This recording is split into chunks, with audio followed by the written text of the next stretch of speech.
You're listening to 20,000 Hertz. When you want to know the answer to a question, any question, what do? You might text a friend, maybe open a book, but let's be honest, you probably just Google it.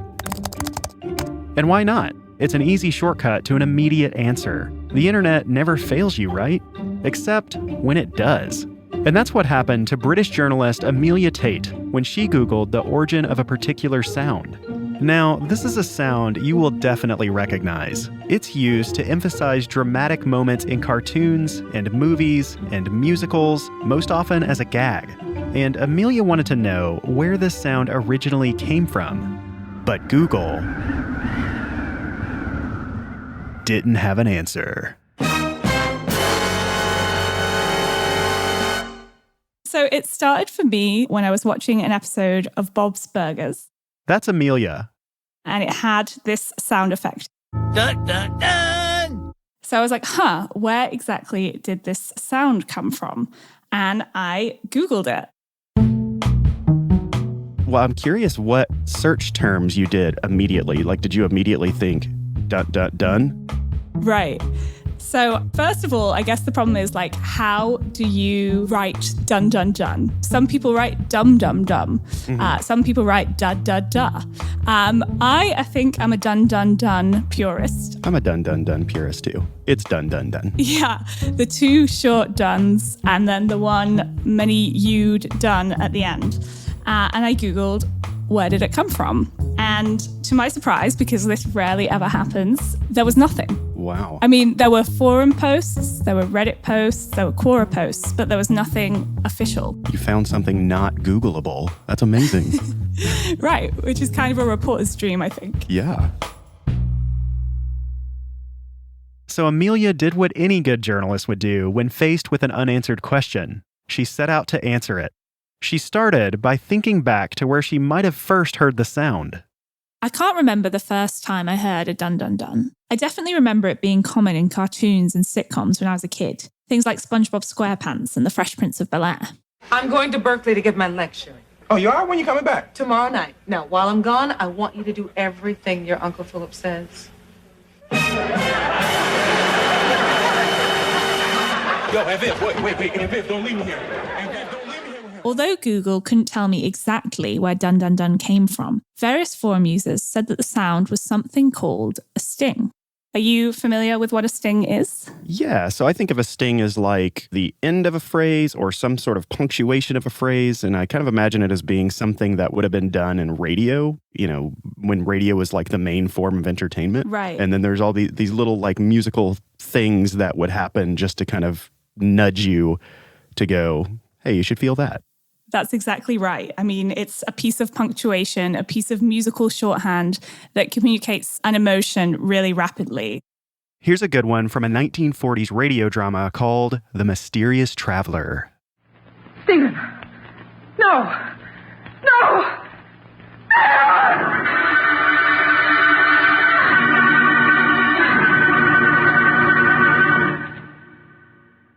Stings can punctuate a gag, or something mysterious,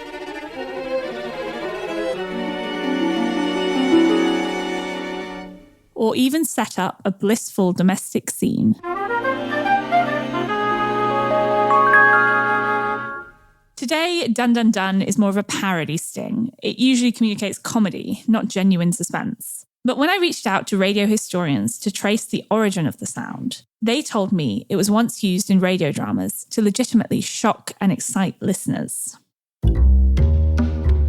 In those early days, it really did have that powerful effect that could make you kind of shudder, which I don't know about you, it's kind of hard for me to imagine because we're so used to it as a parody sound, right? Mm-hmm. Yeah. Yeah. But back in, I don't know, the 40s or something, I can imagine shock and right after it.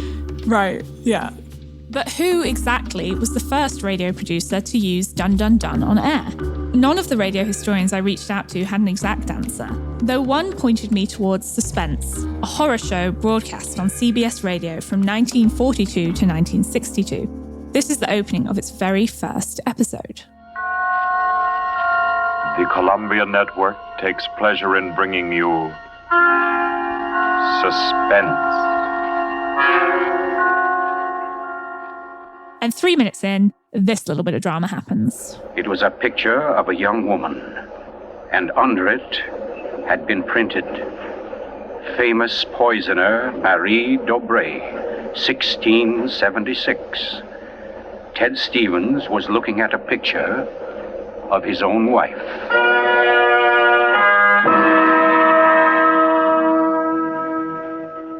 It sounds slightly more like a but than a dun dun dun. But either way, it wasn't one of the world's first. Media professor Richard Hand told me that radio dramas weren't always cutting edge. They borrowed tropes that already existed in other popular media, i.e. stage melodramas.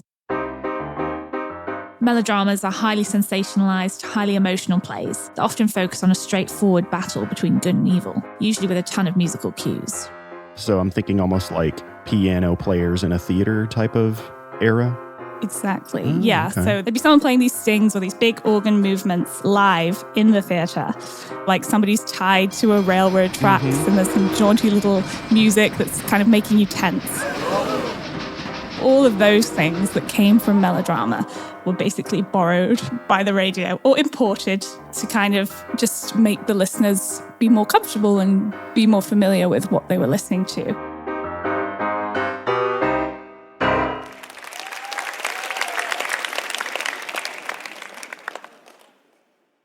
But while radio clips can easily be found on YouTube, it's much harder to track down melodrama's dun-dun-duns, let alone the very first one. The very first Dun Dun Dun. The holy grail of Dun Dun Duns. I don't know whether that's something we can ever track down. That's Patrick Feaster, co-founder of the First Sounds Initiative, an organisation which hunts down the earliest ever sound recordings. On the one hand, we think it's worthwhile to be able to listen back as far in time as we can. And on the other hand, I think it helps us understand more about the history of sound recording, where this miracle of being able to record in playback sound came from, what people have done with it at different times, and all of that. But Patrick thinks that the world's first dun-dun-dun probably wasn't recorded at all. My guess is maybe it happened with some theater orchestra in some obscure little theater out in the Midwest or the far West someplace with an audience of 50 people from some local town, a touring vaudeville troupe out there. And nobody ever thought to write it down. Nobody remembered it. It could have happened there, someplace like that. So would it ever be possible to track down the very first dun-dun-dun? Of course, there are scores, I assume, for the music accompanying stage melodramas, but just playing a stinger chord doesn't require a whole lot of arrangement ahead of time. It's not like an extended piece of music, so that that could be something that was just worked out between the conductor and the orchestra. They might never have even written it down. So you hopped in a time machine and went back to 1888. So I hopped in a time machine, yes. Yeah. And I put my microphone to the mouths of the melodrama going public. They were like, No, what when is this? And then they put you in jail. Yes, yeah. Which I'm still there. I'm awaiting execution. We might have to wait for a time machine to truly get the answer to this question. Without a time machine, the very first dun-dun-dun might be lost. But Patrick helped me dig around for some early examples of recorded versions of the sting. I knew that there was a subgenre of parodies of stage melodrama. Remember our damsel in distress tied up on the railroad tracks? Plays like this that were very popular back around the late 19th century, early 20th century. And they were very popular, but people also already recognized that they were a little bit overblown. And so people back then already liked to make fun of them. And there had been a number of recordings that people made specifically to poke fun at the melodrama.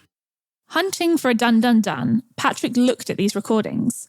He listened to one from 1896 and another from 1905, but found nothing. But then there was this third recording, Desperate Desmond by Fred Dupree, recorded in 1912.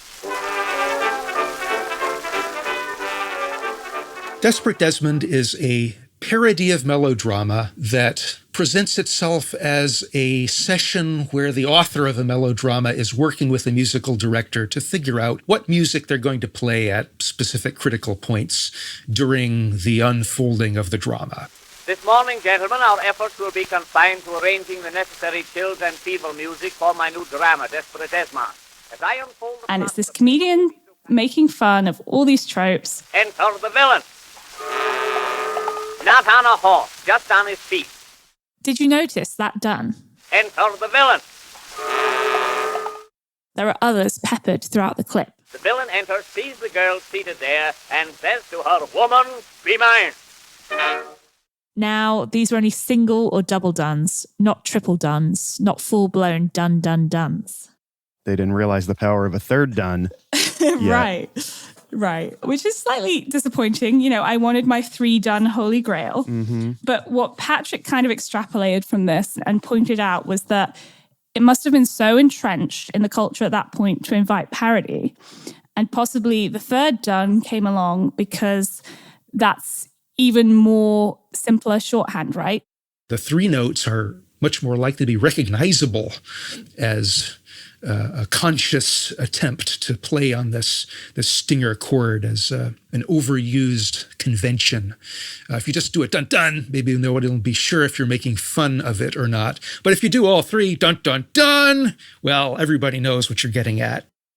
So already by 1912, dun stings were so commonplace that people parodied them.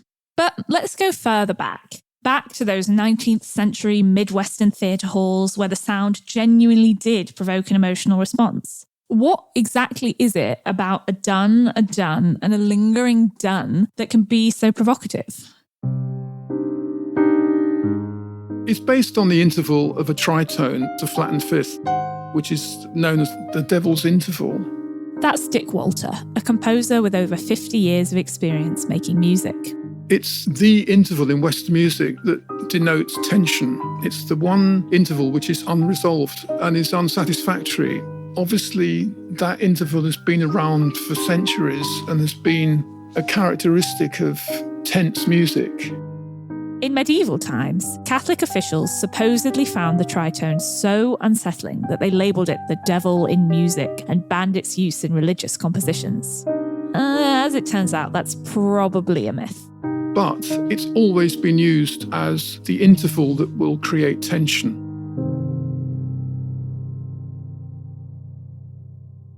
Harmonically, the tritone sits right between a perfect fourth and a perfect fifth.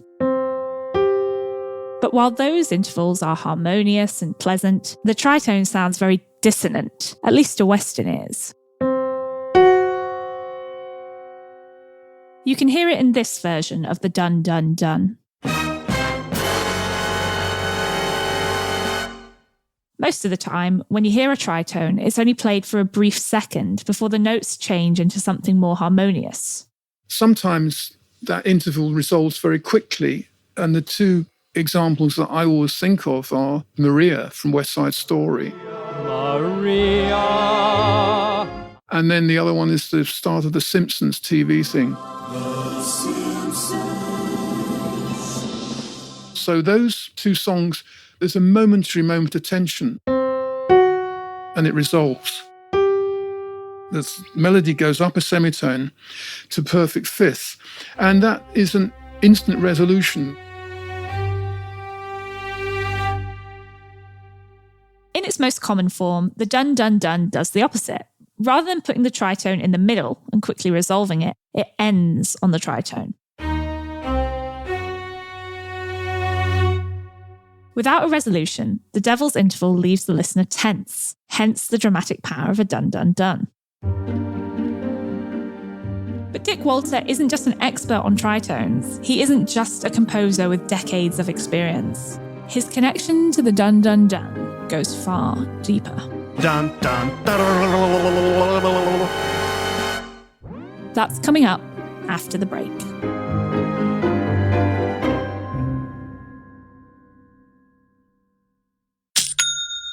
That's the reassuring sound of another successful sale with Shopify. When I first decided to set up an online store for 20,000 Hertz, I did a ton of online research and found Shopify. I set it up and everything just worked. With Shopify, you get both an online storefront and business analytics all rolled into one. They also have handy built-in tools to help you create, execute, and analyze any marketing campaign. Shopify has 24/7 support to help you through any late-night spirals of anxiety. They also have free libraries full of insightful content, so you can build your confidence as a business owner. When you're ready to launch your business online, do it with Shopify. They're the commerce platform behind millions of businesses from around the corner and around the globe. Sign up for a free trial at shopify.com/20k, all lowercase. Go to shopify.com/20k to start selling online today. That's shopify.com/20k. Congratulations to William Ito for getting last episode's mystery sound right. Toasty! That was an Easter egg from Mortal Kombat 2. It's actually the voice of the game's composer, Dan Forden. Forden would appear every time a player performed a vicious uppercut. Round 3, fight. Get over here! Ouch. Ouch. Oof. Sub-Zero wins. Flawless victory. And here's this episode's mystery sound. If you know what that sound is, submit your guess at the web address mystery.20k.org. Anyone who guesses it right will be entered to win a super soft 20,000 Hertz t-shirt.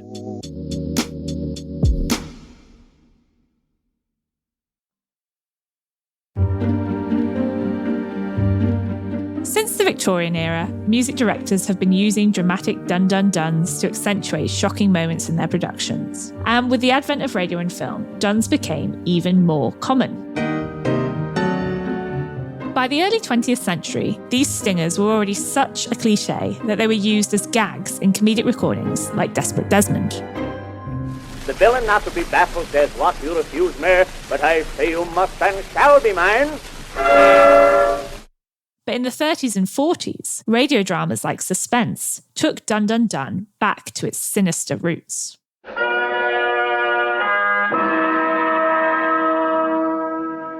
And in 1940, a variation of it was used in Disney's Fantasia to punctuate a dramatic dinosaur death. In mid-century television and film, the sound became a parody again, culminating in 1974's comedy horror Young Frankenstein.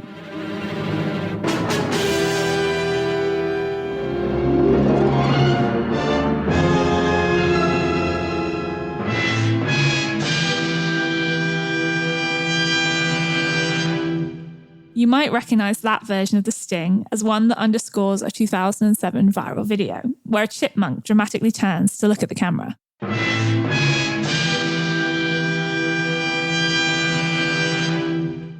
But in the modern world, one Dun Dun Dun recording is so good that producers use it over and over again. If you hear the sound today on the radio or on TV, it's likely you're hearing one specific recording from 1984. What you've just heard is a recording known as Shock Horror A. And it turns out the person who composed that recording was none other than our guest, Dick Walter. It's funny, isn't it, that I've actually been, to put it pompously, a professional composer for 50 years. And I've done loads of different things. And yet it's Shock Horror A that is the one that stimulates all the interest. Shock Horror A? Mm-hmm. He must have had the instinct spot on, because I'm so curious if B was a big step down from this one. Well, funny you should mention that, because I have Shock Horror B right here. It's fine, sure, but Shock Horror A is the recording that became a classic. In 1983, Dick was asked to compose a whole suite of musical stings and sound effects for a sound library called KPM Music. Remember this? And this?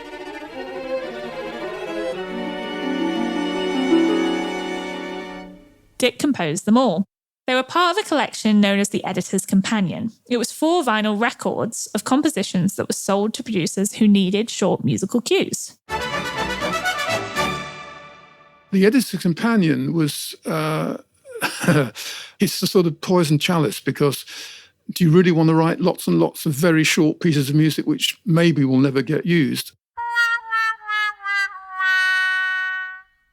If you write a piece of music that lasts 15 seconds, you've still got to have an idea. So in some ways, writing a very short piece isn't that much easier than writing a long piece. But fortunately for Dick, there was one particular piece that sound editors started grabbing onto. It was our favourite little stinger, Shock Horror A. Over the years, this exact recording has been used everywhere. Computer, do you hear me? Hello, Master Bruce. Hi,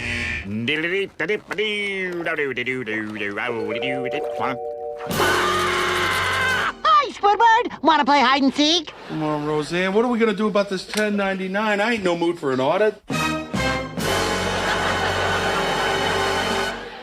Sure, there are some exceptions. Take this scene from Muppet's Haunted Mansion. So let me make sure I got this. We just have to survive the night in this haunted mansion? No, that's too many dun-duns. But Shock Horror A is the undisputed champion. Introducing Kellogg's Crave, a totally different breed of chocolate cereal. Chocolate will never be safe again. Uncle Jesse, can you help me with these shoes? I don't know whether to use a shoehorn or the jaws of life. All right, come up here. You ready? 1, 2, 3.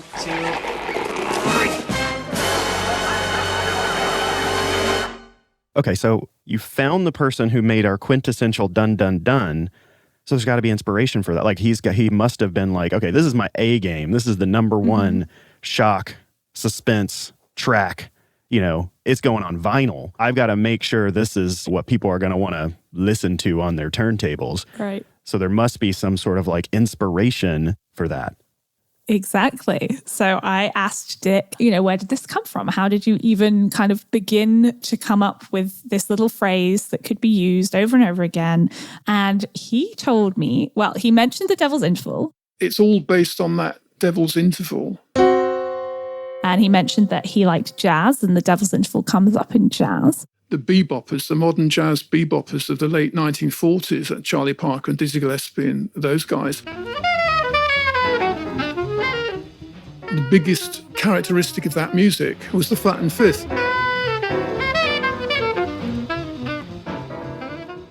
But he told me that his mother was an amateur pianist who loved to play Victorian melodrama.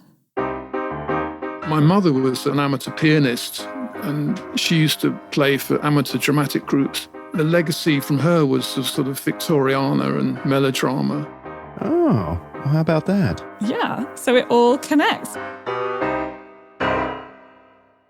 So Dick's 1980s track can, in a way, be traced back to the 1880s. But, of course, when he was composing, he had no idea that any of the pieces in the Editor's Companion would ever catch on. How do you feel about the fact that it has become so popular and is so enduring? I'm flattered. I mean, it's great.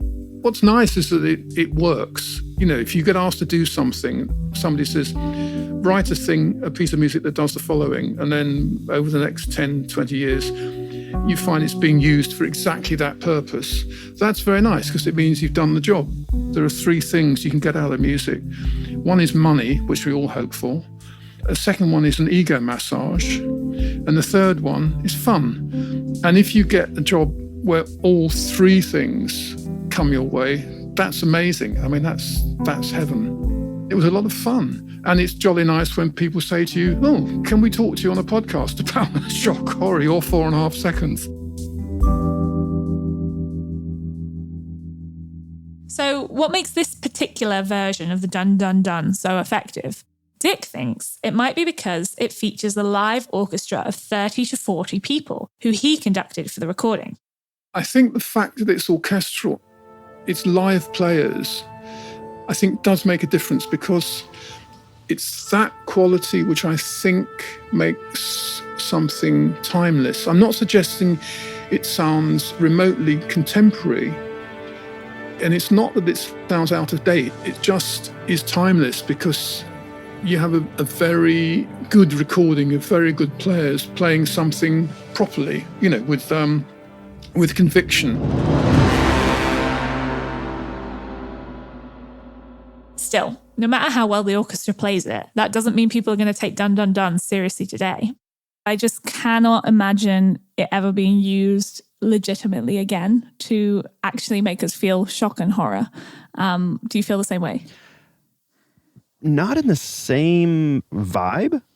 Maybe like if it was just slowed down significantly, like the flow of it was just much more slow. But I can't imagine it ever playing in a serious role again. No. And I would be happy to challenge horror and suspense directors to do that. Yes, let's put that out there as a challenge. Yeah. Please use a genuinely frightening Dun Dun Dun.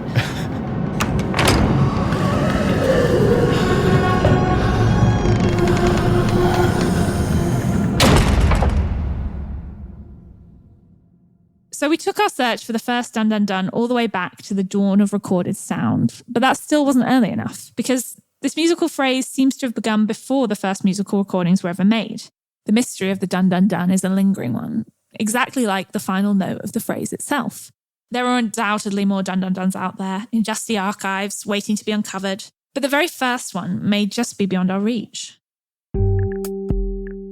And if someone out there listening has a functional time machine that can get you back to about 1850 or so. Actually, I don't know when, like theaters and stuff. You probably want to like plop down in New York, probably in the late 1800s would be a good start. But then they would probably be like, well, I heard this in England when I was a child. And then, then you have to go to it's a lot of travel, which is difficult back then. That's if the time machine can kind of put you wherever you want, or if it just like plops right back down. Yeah, that's interesting. In exactly where you're at, which would be incredibly inconvenient if the time machine did it that way. So we need a time/teleportation machine. And on top of that, we're flying through the universe. So like even the same spot that was 1 second ago is like a million miles away in the middle of space. So it's just really complicated to make this happen. Oh, that's too much for my brain. But if someone has figured out that entire thing, I really want to know where these Dun Dun Duns originated from. Same. I want to know the very first one. So we'll wait for that. We'll wait for that.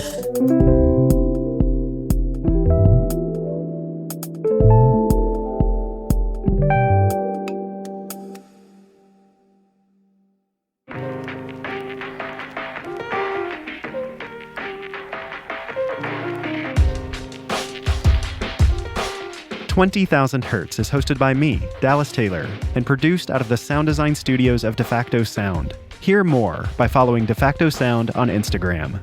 This episode was written and produced by Amelia Tate and Casey Emmerling, with help from Sam Reinbold. It was sound designed and mixed by Jai Berger. Thanks to our guests, Patrick Feaster and Dick Walter. To learn more about Patrick's First Sound initiative, visit firstsounds.org or click the link in the show description. You can find Dick Walter's compositions anywhere you get your music. To learn more about his work, visit dickwalter.co.uk. Here at 20,000 Hertz, we've made several other episodes about classic sounds that have been used again and again. We did one about the Wilhelm scream, one about the Dies Irae, and more recently, one about the water phone. If you haven't heard those, go check them out. And if there's one you've heard and love already, tap the share button and send it to someone you know will love it too. Thanks for listening.